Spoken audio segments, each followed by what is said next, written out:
এই বৃষ্টির দিনে হাজবেন্ডের পছন্দের কিছু সাধারণ খাবার যেগুলো খেতে আসলে অনেক অসাধারণ লাগে। হ্যালো এভরিওয়ান, আসসালামু আলাইকুম।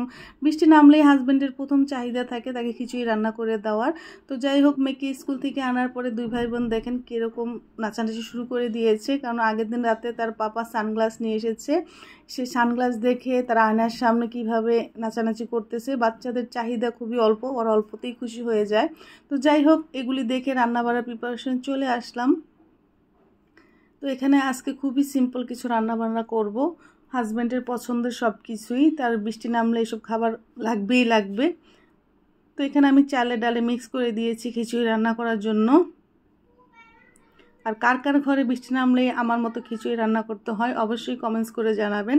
তো ওইদিকে আমি খিচুড়িটা বসিয়ে দিয়েছি, আর এখানে আমি এখন মাছটাকে মেরিনেট করে রাখবো।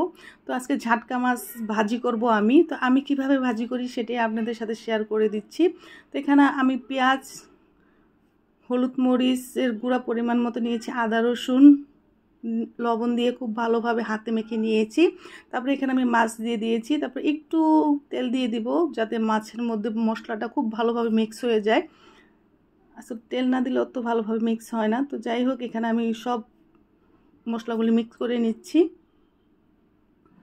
তো মিক্স করে আমি মেরিনেট করে অনেকক্ষণ রেখে দেব। এটা যত মেরিনেট করে রাখা যায় তত ভালো মজা হয় আর কি। তো যাই হোক, এখানে আমার চালটা কষানো হয়ে গিয়েছে খিচুড়ির।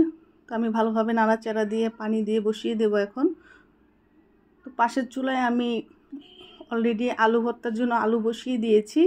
তবে আলু ভর্তা নামিয়ে এখন আমি এই মাছটাকে ভাজি করে নিব। তো মাছটা আমি পেঁয়াজ সহ ভাজবো, এতে খেতে অনেক ভালো লাগে পেঁয়াজটাকে মেখে মাছটা দিয়ে খেতে। তো যাই হোক, এই যে আমি দিয়ে দিয়েছি। এখন এটাকে অল্প আঁচে সুন্দর করে ভাজবো যাতে ভিতর থেকে সিদ্ধ হয়ে যায়। তো আমার দুই চুলা জোরসোরভাবে রান্না বসিয়ে দিয়েছি, আমার খিচুড়িতে পানিও দিয়ে দিয়েছি। তো আমার এক পাশ হয়ে গিয়েছে মাছটা, এখন উল্টিয়ে দেবো আরেক পাশের জন্য।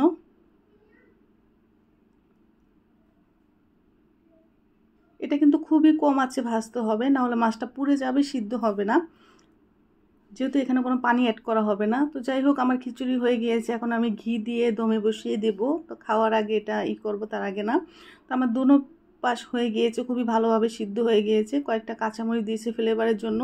যখন এই তেলটা পেঁয়াজটা দিয়ে মেখে এই মাছটা খাবেন, মানে মুখে স্বাদ লেগে থাকবে এভাবে রান্না করলে আর কি, মাছটা ভাজি করলে ঝাটকা মাছ। তো যাই হোক, এখানে আমি বেগুনও ভেজে নিচ্ছি।